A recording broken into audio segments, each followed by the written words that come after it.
문재인 대통령 오늘 신년 기자회견을 통해서 국민 개헌을 강조했고 국민소득 3만 달러에 걸맞는 삶의 질 국민들이 누릴 수 있도록 하겠다 이런 입장을 밝혔죠. 여당은 대한민국의 미래를 제시한 회견이었다 이런 반응이고 야당은 자화자찬 쇼통 기자회견이었다 이런 비판적 목소리를 냈는데요. 잠시 후 더불어민주당 강훈식 원내대변인, 국민의당 이행자 대변인의 이야기 들어보겠고요. 7시 5분 시작되는 2부에서는 어제 있었던 남북 고위급 회담 그 성과 그리고 앞으로의 과제 정리합니다. 이종석 전 통일부 장관의 의견 듣겠고요. 위안부 합의 후속 조치에 대해서 지금 일본이 강하게 반발하고 있다고 하죠. 일본 현지 분위기 JP뉴스 유재순 대표 연결해서 듣겠습니다. 그리고 안진걸의 이웃사람 코너까지 준비하죠. 잠깐 광고 듣고 출발합니다. 오늘 오전 있었던 문재인 대통령의 신년 기자회견에 대한 여야의 평가 차례로 들어보겠습니다. 먼저 여당 더불어민주당 강훈식 원내대변인 안녕하세요. 네, 안녕하십니까. 먼저 전반적 평가부터요. 저는 대한민국 대통령의 격을 보여준 기자회견이었다. 저는 이렇게 평가하고 싶습니다. 예. 먼저 각본 없는 기자회견에 국민들에게 대통령이 어떻게 소통하겠다라는 것을 보여준 의지를 보여줬다라고 평가하고 있고요. 예. 또 평범한 국민이 원하는 나라다운 나라를 위해서 과거, 현재 그리고 미래는 어떻게 가야 된다 이걸 명확히 제시했다고 보고 네. 또 최저임금이라든지 개헌이라든지 우리 일반 국민들이 많이 걱정하는 것들 또 이것들을 대통령 공약으로 약속했던 것을 청금으로 여기고 국정운영 방향을 제시한 것 아닌가 이렇게 자평하고 있습니다. 예, 대한민국 대통령의 격을 보여줬다. 네. 너무 칭찬하시는 거 아니에요? 여당이긴 하지만. 아니 근데 사실은 우리가 예. 지난 9년 동안 질문 한번 편하게 그러니까 사실은 기자들이 국민을 대표해서 질문하는 것 아니겠습니까? 예. 그리고 모든 질문들을 서스럼 없이 받지 않았습니까? 오늘 이야기에서. 그러니까 진짜 진정한 대한민국 대통령이라면 편안하게 국민들로부터 언제든지 어떤 주제든지 이야기를 들을 수 있어야 되는 것이고요. 우리가 한 10년 가까이 그런 대통령을 보지 못했기 때문에 자 이제 대한민국 대통령이라면 앞으로는 이렇게 모든 질문에 대해서 직접 국민들의 의사에 답변해야 된다는 것을 기준을 보여줬다 또 격을 보여줬다 좀 자평합니다. 이렇게 칭찬이 나오니까 자유한국당이 자화자찬 일색이다. 대선 공약 답습이다. 이렇게 평가합니다. 뭐 어떻게 생각하세요? 한국당 아시겠습니다만 지난 보수 정권의 과오 때문에 우리가 지금 적폐를 수습하는 과정에 어려움에 빠져 있는데요. 국민들로 하여금 인정받으려면 문재인 정부를 오히려 이럴 때 응원해야지 국민 지지를 받을 수 있다. 저는 이렇게 평가하고 싶고요. 국정농단 또 사회 적폐, 외교 참사, 안보 무능, 경제 파탄 이런 이게 나라냐 또 이게 대통령이냐라고 생각했던 국민들의 마음을 돌리고 있는 문재인 정부에 대해서 오히려 하고 또 대선 공약을 지키는 것은 너무나 상식적인 일입니다. 이런 것들을 오히려 본인이 대선 때는 이런 공약을 해놓고 지금은 부정하고 있는 한국당의 후한무치를 먼저 자성해야 되는 것 아닌가 생각합니다. 국민의당은 콕 집어서 그 위안부 합의 후속 조치에 대한 사과가 없어서 유감이다 이런 반응을 보였는데 이건 어떻게 보십니까? 네, 2015년 오늘 대통령의 말씀은 2015년 위안부 합의가 한일 간의 과거사 문제의 진정한 해결은 될 수 없다라는 것을 강조한 회견이다. 전 이렇게 봐야 된다고 생각이 들고요. 물론 이게 끝이다. 아니면 이게 다 마무리다. 이건 절대로 아닙니다.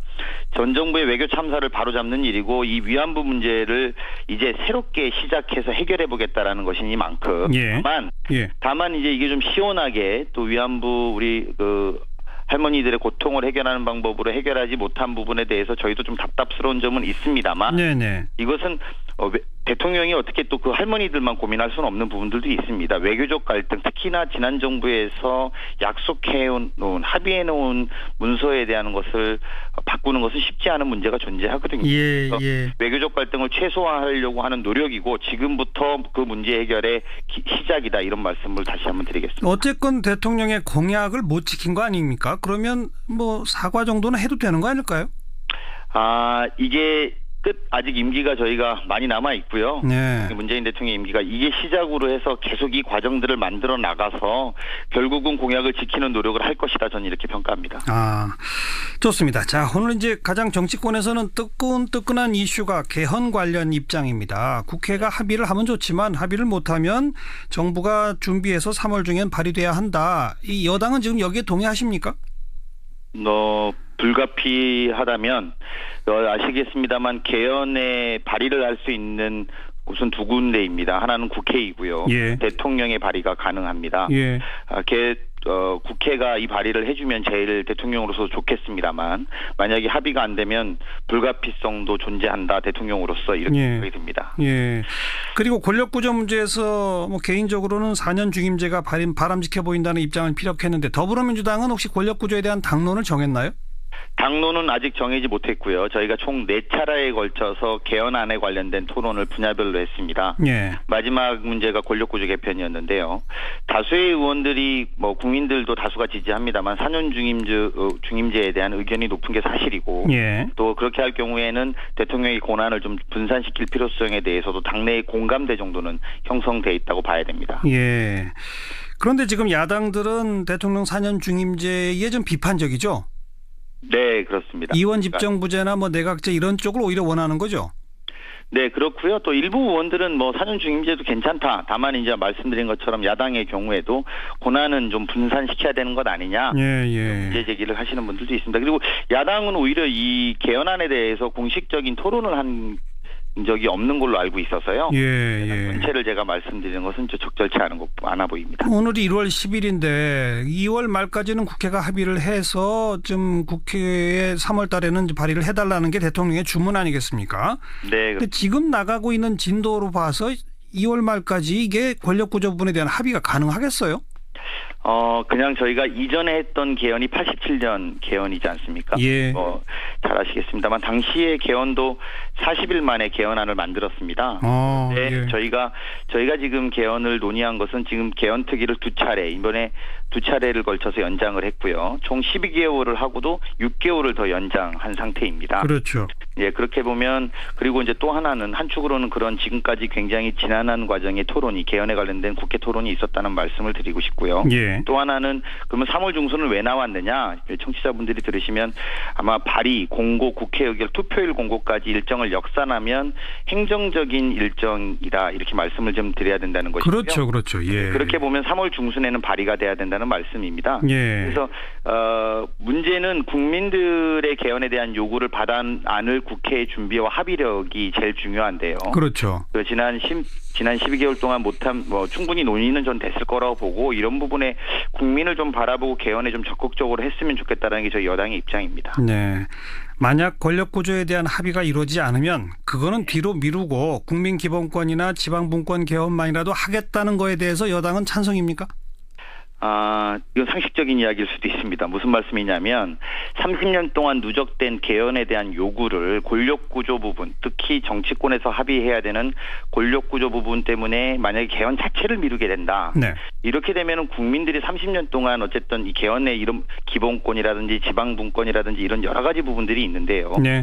이런 부분 자체를 그럼 다 연기할 것이냐에 대해서는 합리적인 판단이 필요하고 대통령으로서는 그렇다면 불가피하게 권력구조 부분은 이후에 하더라도 먼저 국회가 지금 상당 부분이 권력구조 부분을 빼고는 국회에 합의가 많이 돼 있는 게 사실입니다. 그렇다면 그 합의되어 있는 것을 바탕으로라도 지난 30년간의 숙제는 한번 풀고 가야 되는 것 아니냐. 네. 저희도 그런 면에서는 합리적인 판단이다 이렇게 생각합니다. 여기까지 듣겠습니다. 고맙습니다. 네, 고맙습니다. 더불어민주당 강훈식 원내대변인이었고요. 이번에는 국민의당 이행자 대변인을 연결합니다. 안녕하세요. 네, 안녕하세요. 국민의당 이행자 대변인입니다. 오늘 신년 기자회견 먼저 국민의당의 전반적인 평가는요? 예, 국민의당에서는 오늘 문 대통령이 신년에 이렇게 국민과 언론과 직접 소통하려는 그런 모습에 대해서는 높이 평가를 합니다. 예. 예, 그런데 뭐 좀 구체적인 부분 관련해서 좀 말씀드리면 예. 일자리 창출이나 비정규직, 정규직화라던가 최저임금 인상, 뭐 노동시간 단축 등의 그런 방향 등에는 동의를 하지만 예. 이런 시기와 속도 등으로 인해서 부작용들이 사실 속출하고 있습니다. 예. 그 경제적 부담이 결국은 다 국민들에게 이제 떠넘겨지고 있는데 좀 네. 과유불급이다 뭐 이런 생각도 들고요. 네. 또 위안부 재협상이라던가 신고리 오류코기 중단 관련해서도 언급을 하셨는데 예. 물론 상대가 있고 또 외교적 문제고 또 진행됐던 사업이고 이런 면들이 있지만 공론화위원회라든가 위안부 TF 뭐 이런 것들이 결국은 공약을 파기하기 위한 어떤 출구 전략이었던 면이 있어서 문 대통령께서 좀 신년 기자회견에서 이런 공약 파기에 대한 사과가 없었던 면이 매우 좀 아쉬움이 있습니다. 예. 또 뭐 남북 대화의 성공적인 개최 이런 부분들은 또 의미 있게 생각을 합니다만은 네. 어쨌든 뭐 ICBM이나 이런 것들이 뭐 3개월 정도 안에 뭐 완성된다 이런 얘기들도 있는데 예. 또 근본적인 해법인 이런 한반도 비핵화를 좀 이끌어내는 노력에 대한 말씀이 더 있으셨어야 한다고 생각을 하고요. 네. 또 개헌 언급은 하셨지만 또 제왕적 대통령제 이런 권력구조 개편이 없는 개헌은 안고 빠진 찐빵이라고 생각이 됩니다. 예. 그래서 대통령께서 이렇게 소통하시고 하는 모습들은 좋지만 이런 것들이 이제 보여주기로 끝나는 것보다는 예. 진정한 삶의 변화로 좀 이어졌으면 하는 바람이 있습니다. 뭐 하나하나 지금 지적하신 거 일자리나 비정규직 최저임금 등등의 부작용, 정부도 그 각종 부작용들을 이게 메꿔나가는 노력을 해야 한다는 그런 입장을 계속 밝히고 있지 않습니까? 예, 물론 그렇습니다. 그러나 여전히 현장의 목소리 또 현장의 상황들이 좀 다르기 때문에 예, 그런 부분에도 좀 대책이 필요하다라는 생각을 합니다. 더 현장 적합성 있는 실력을 보여라 이 말씀이군요. 네네 그렇습니다. 그 한일 위안부 부분에 대해서 역시 공약 파기 출구 전략인데 왜 사과 안 하느냐 이 말씀인 거죠?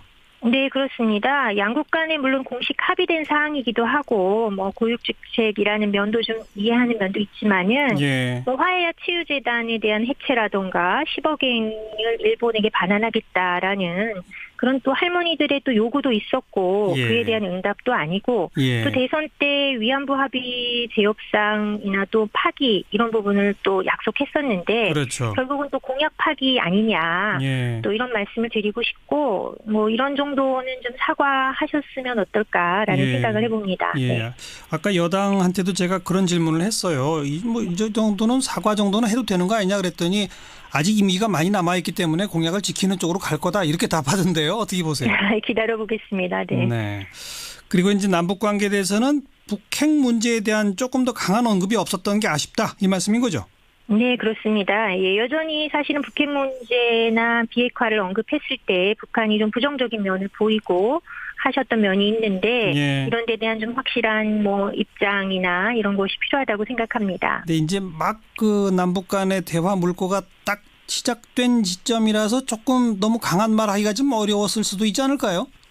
예, 물론 뭐 그런 부분들에 대한 이해를 못하는 것은 아니지만 저희가 경계를 좀 늦춰서는 안 될 것 같다. 이런 말씀입니다. 네. 좋습니다.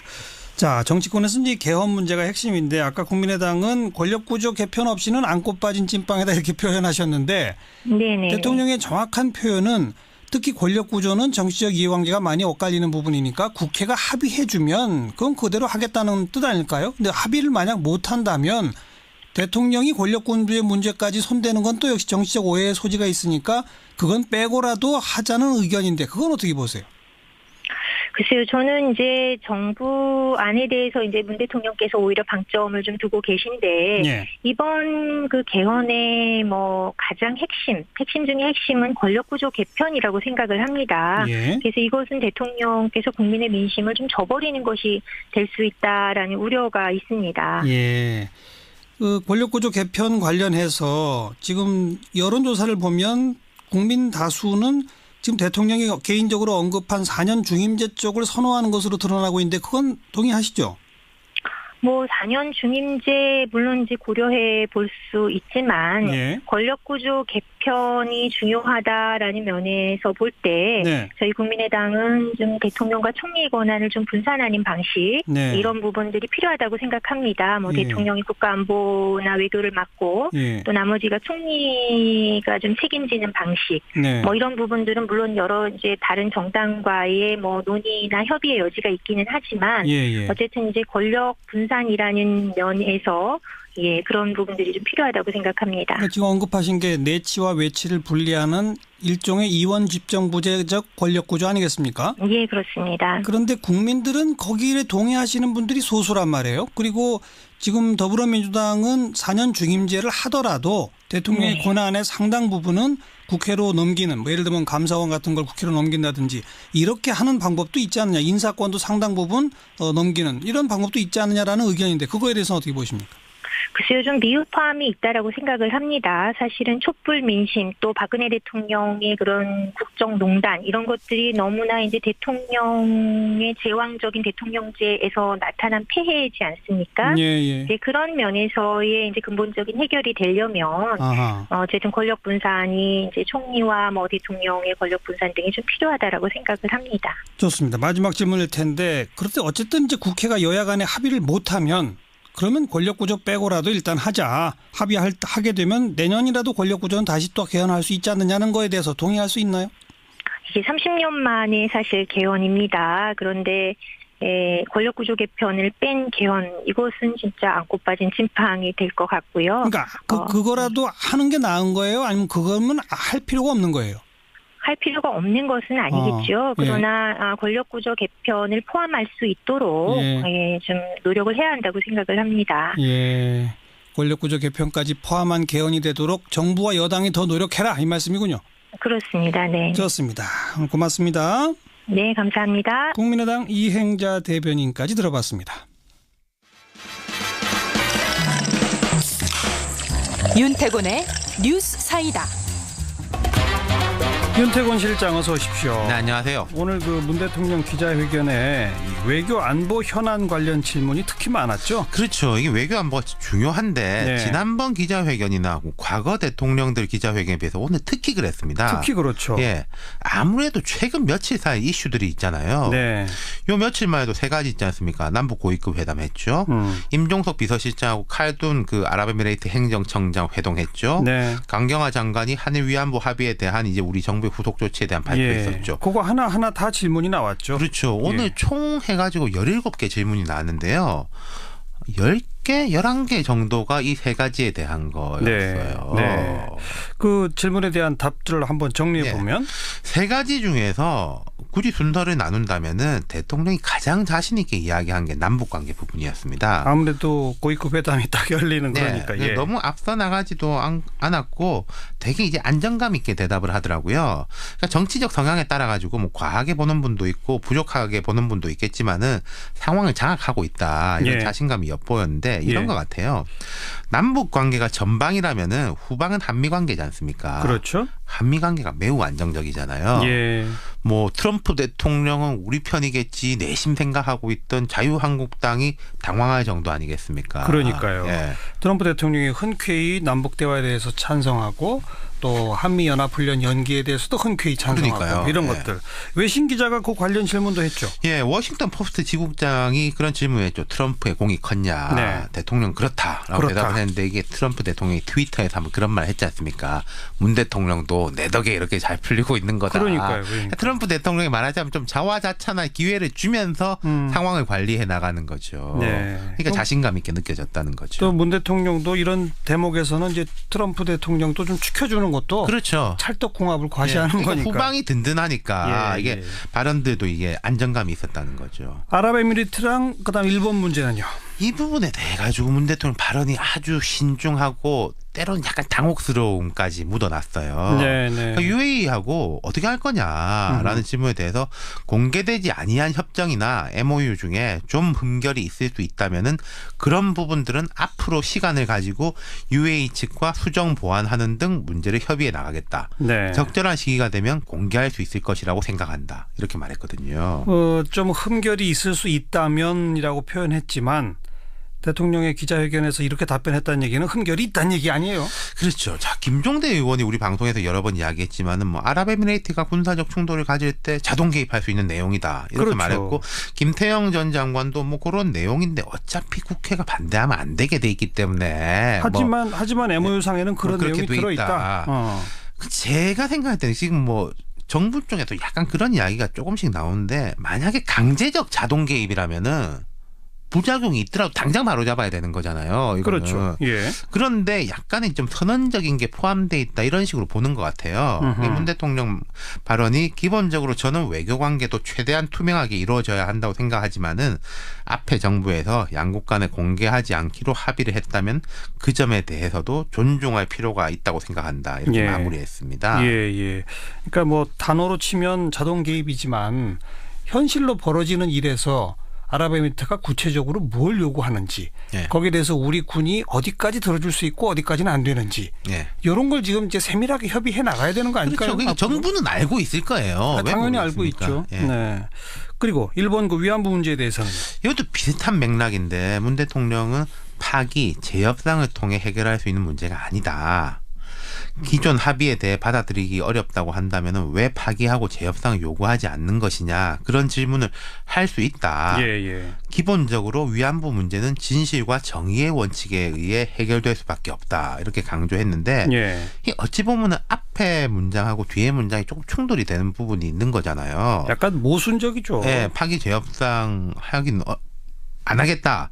근데 이건 진실과 정의의 원칙에 의해 해결돼야 된다.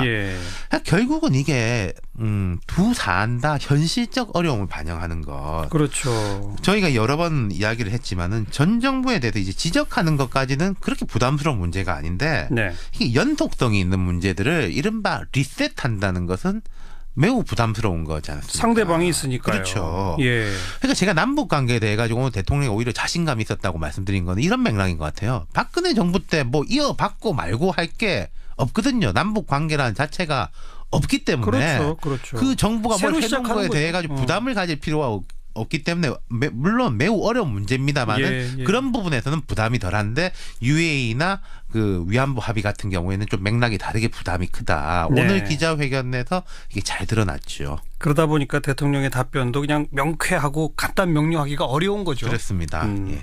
여기까지 수고하셨습니다. 감사합니다. 윤태곤 실장이었습니다.